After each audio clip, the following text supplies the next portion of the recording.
There was another question that came up, and I don't know if this makes sense, but the question is, will the value of XRP be the same in the private ledgers as it is on the public? Yes. The value proposition of XRP is that it has these liquidity pools. If it doesn't make sense to isolate something, like there's no place where gold is worth twice as much as it is now, because if there was, people would just bring gold there and they would write and they would buy gold somewhere else and they would sell it there. Unless the only way that you can have the value be very different in two places is if there's a lot of friction.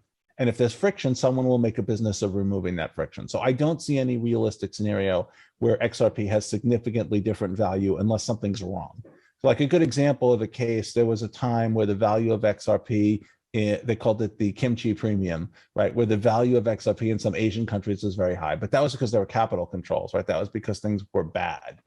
I think that's a sign that something is not going well. The value proposition of XRP is that you can take it to all of the places, right? If I sell you some gold and you say, hey, this gold can only be used in jewelry, you're like, well, that kind of sucks. I don't want that gold, right? The value proposition of gold is that you have access to the entire value proposition of gold. And so I don't see any scenario in which where it makes sense to snip pieces off, again, unless something is wrong.